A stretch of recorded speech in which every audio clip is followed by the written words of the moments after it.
The nation's capital should be a model for public schools. Instead, Washington, D.C. taxpayers pay among the highest in the nation per student, only to see that produce one of the worst outcomes year after year. Lisa Fletcher investigates. Are you excited? New day? Yes! New school? Yeah! That's 11-year-old Leah Terzis on her first day of 6th grade. She's attending private school in nearby Maryland, even though she lives in Washington, D.C. Her mom, Melissa, decided to take Leah and her older sister, Mercina, out of D.C. public schools when it became clear the girls weren't being properly prepared for middle school. What are the main factors that drove your decision to move the girls from D.C. public schools into private?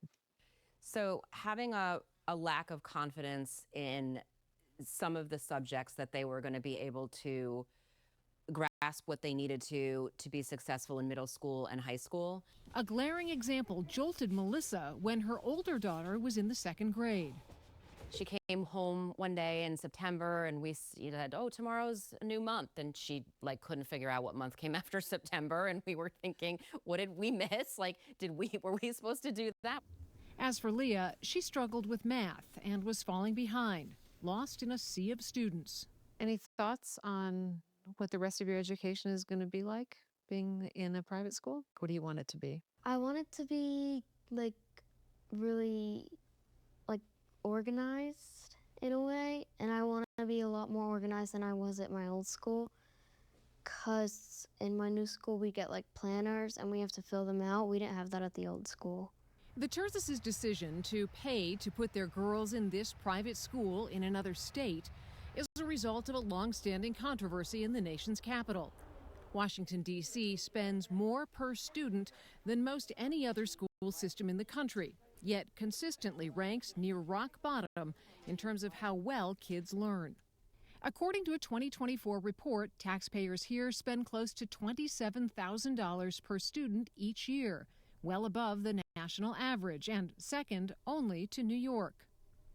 Yet 67% of 4th graders can't do math at grade level.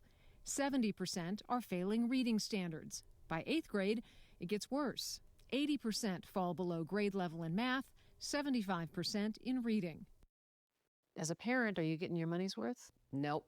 We ended up bringing a tutor on in 4th grade for my older daughter because there was just concepts she wasn't getting.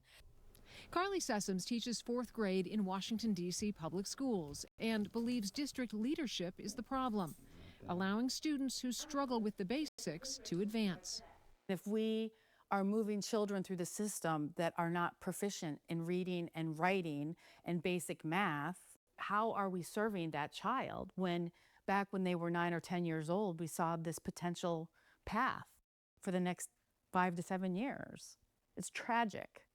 We still have many students who are not achieving at their fullest potential. We asked Paul Kine about the criticisms from teachers like Sessoms. He's D.C.'s deputy mayor for education, appointed by the mayor in 2018. With so few 8th graders being proficient in math and reading, what's the district's policy on holding students back? We do not typically hold students back unless they fail their classes.